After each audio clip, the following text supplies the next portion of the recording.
Intéressons-nous maintenant aux variations de la fonction exponentielle. La propriété est la suivante, la fonction exponentielle, c'est une fonction qui est strictement croissante sur R. Alors, parce que pour déterminer les variations d'une fonction, je vous remets la vidéo dans laquelle justement on avait retravaillé sur le lien entre la variation d'une fonction et le signe de sa dérivée. Nous devons donc déterminer la dérivée de la fonction exponentielle. Oui, mais cette fonction exponentielle qui est dérivable, sa dérivée c'est elle-même, c'est la fonction exponentielle de x. Or, une propriété qu'il va falloir bien connaître, c'est que pour tout x réel, l'exponentielle est toujours strictement positive. Tout le temps, tout le temps, tout le temps. Toujours positif. Donc, ce qui fait que dans le tableau de variation de cette fonction exponentielle, donc on va mettre la variable x de moins l'infini à plus l'infini, la fonction dérivée qui est égale à exponentielle de x, la fonction f qui est égale à exponentielle de x, et donc comme la fonction dérivée est toujours positive, puisque pour tout x de r exponentielle de x est positif, eh bien on mettra un plus, donc la fonction sera bien strictement croissante. On rappelle toujours bon de rappeler qu'en 0, exponentielle 0 vaut 1. Et donc on va avoir un graphique comme celui-ci. Voilà, vous avez ici donc en rouge la fonction exponentielle, donc qui passe par le point de coordonnées 0, 1, puisque exponentielle 0 vaut 1, donc vous avez le point qui est ici, et en bleu ici la tangente. Alors la tangente en l'abscisse 0, alors cette tangente elle a une équation qu'on peut retrouver notamment par la formule qu'on avait vue aussi dans la vidéo que je remets ici à l'écran sur la notion de nombre dérivé.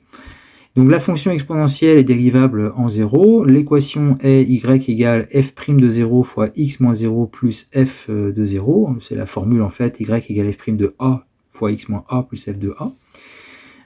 La fonction f de x maintenant, comme c'est la fonction exponentielle de x, c'est bien f de 0, on peut le déterminer, f de 0 c'est exponentielle 0, donc ça fait 1.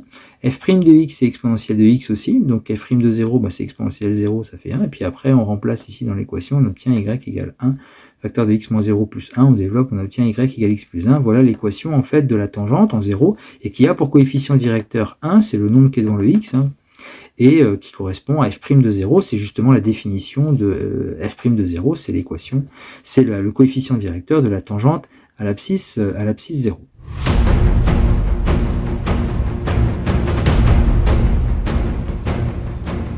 Donc sur ce graphique où on a tracé la fonction exponentielle et puis la tangente en 0, on s'aperçoit quand même d'une chose, c'est que les valeurs de l'exponentielle ont l'air d'être très proches de 0 assez rapidement.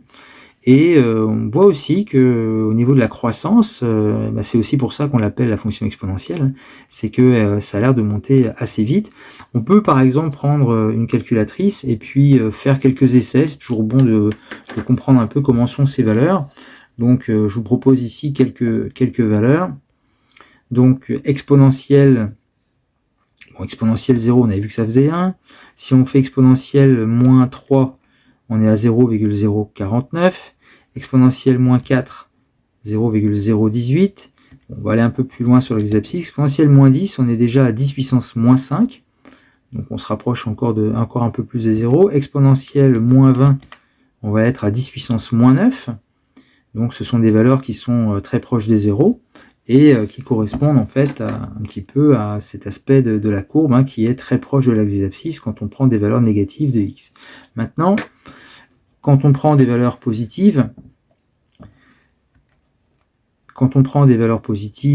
exemple exponentielle 2, ça fait 7,38, on rappelle peut-être exponentielle 1, c'est le nombre e, 2,71 environ, exponentielle 2, donc 7,38, exponentielle 3, on est à 20, si on prend exponentielle 10, on est déjà à plus de 22 000, si on prend exponentielle 50, on est à plus de 10 puissance 21, vous voyez en fait que ça va monter très très vite, on est à 10 puissance 21 ici, exponentielle 100, sera à 10 puissance 43. Donc c'est une fonction qui est strictement croissante, qui a des valeurs très proches de 0 dans les valeurs négatives, donc qui passe par le point de coordonnées 0, 1 ici, et puis après en fait qui va connaître une croissance, comme on appelle ça, une croissance exponentielle.